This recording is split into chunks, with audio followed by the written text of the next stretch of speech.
वर्षा के जल में प्रेम और मस्ती से भरा चला जा रहा था कि साधु ने एक मिठाई की दुकान को देखा जहां एक कढ़ाई में गर्म दूध उबाला जा रहा था। तो मौसम के हिसाब से दूसरी कढ़ाई में गरम गरम जलेबियां तैयार हो रही थी। साधु कुछ क्षणों के लिए वहां रुक गया, शायद भूख का एहसास हो रहा था या मौसम का असर था। साधु हलवाई की भट्टी को बड़े गौर से देखने लगा। साधु कुछ खाना चाहता था, लेकिन साधु की जेब ही नहीं थी, तो पैसे भला कहाँ से होते। साधु कुछ पल भट्टी से हाथ सेकने के बाद चला ही जाना चाहता था कि नेक दिल हलवाई से रहा न गया और एक प्याला गर्म दूध और कुछ जलेबियाँ साधु को दे दी। मलंग ने गर्म जलेबियाँ गर्म दूध के साथ खाई और फिर हाथों को ऊपर की ओर उठाकर हलवाई के लिए प्रार्थना की, फिर आगे चल दिया। साधु बाबा का पेट भर चुका था। दुनिया के दुखों से बेपरवाह नए जोश से बारिश के गंदे पानी के छींटे उड़ाता चला जा रहा था। वह इस बात से बेखबर था कि एक युवक नवविवाहित जोड़ा भी वर्षा के जल से बचता बचाता उसके पीछे आ रहे हैं।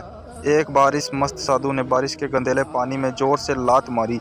बारिश का पानी उड़ता हुआ सीधा पीछे आने वाली युवती के कपड़ों को भीगा गया। उस औरत के कीमती कपड़े कीचड़ से लथपथ हो गए।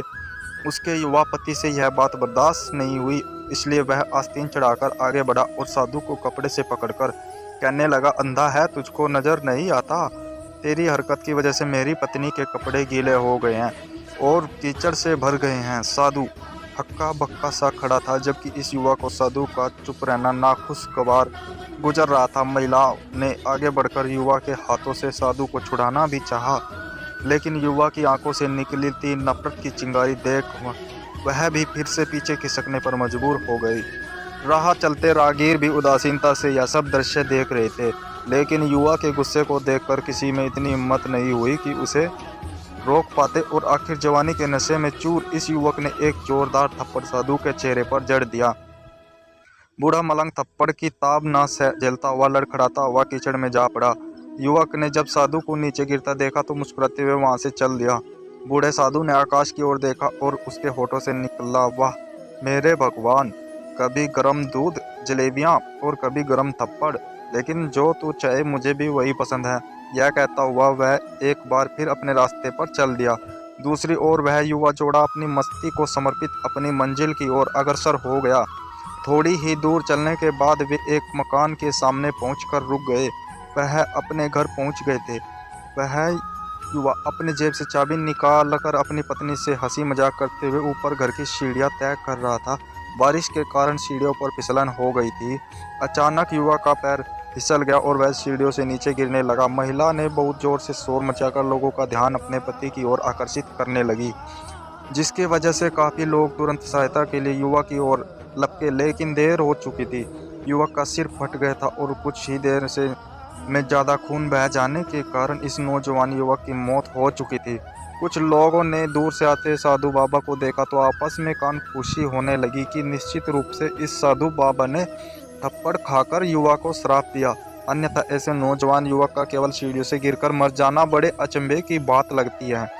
कुछ मनचले युवकों ने यह बात सुनकर साधु बाबा को घेर लिया। एक युवक कहने लगा कि आप कैसे भगवान के भक्त हैं जो केवल एक थप्पड़ के कारण युवा को श्राप दे बैठे। भगवान के भक्तों में रोष व गुस्सा हरगिज नहीं होता। आपको जरा सी असुविधा पर भी धैर्य न कर सके? साधु बाबा कहने लगे, भगवान की कसम, मैंने इस युवा को श्राप नहीं दिया। अगर आपने श्राप नहीं दिया तो ऐसा नौजवान युवा सीढ़ियों से गिरकर कैसे मर गया?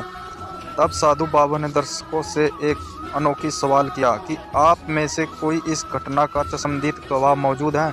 एक युवक ने आगे बढ़कर कहा, हमें इस सब घटना का चश्मदीद गवाह हूँ। साधु ने अगला सवाल किया, मेरे कदमों से जो कीचड़ उछला था, क्या उसने युवा के कपड़े को दागी किया था? युवा बोला, नहीं, लेकिन महिला के कपड़े जरूर खराब हो गए थे।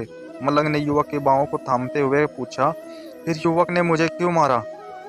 युवा करने लगा, क्योंकि वह युवा इस महिला का प्रेमी था और यह बर्दाश्त नहीं कर सका कि कोई उसकी प्रेमिका के कपड़ों को गंदा करे, इसलिए उस युवक ने आपको मारा। युवा की बात सुनकर साधु बाबा ने एक जोरदार ठहाका बुलंद किया और यह कहता हुआ वहाँ से विदा हो गया। तो भगवान की कसम, मैंने श्राप कभी किसी को नहीं दिया, लेकिन कोई है जो मुझसे प्रेम रखता है। अगर उसका यार सहन नहीं कर सका तो मेरे यार को कैसे बर्दाश्त होगा कि कोई मुझे मारे, और वह इतना शक्तिशाली है कि दुनिया का बड़े से बड़ा राजा भी उसकी लाठी से डरता है। उस परमात्मा की लाठी दिखती नहीं और आवाज़ भी नहीं करती, लेकिन पड़ती है तो बहुत दर्द देती है। दोस्तों हमारे कर्म ही हमें उसकी लाठी से बचाते हैं, बस कर्म अच्छे होने चाहिए। यह कहानी आपको कैसी लगी कमेंट में बताएं। वीडियो को लाइक करें, चैनल को सब्सक्राइब करें और बेल आइकन को ज़रूर दबाएं।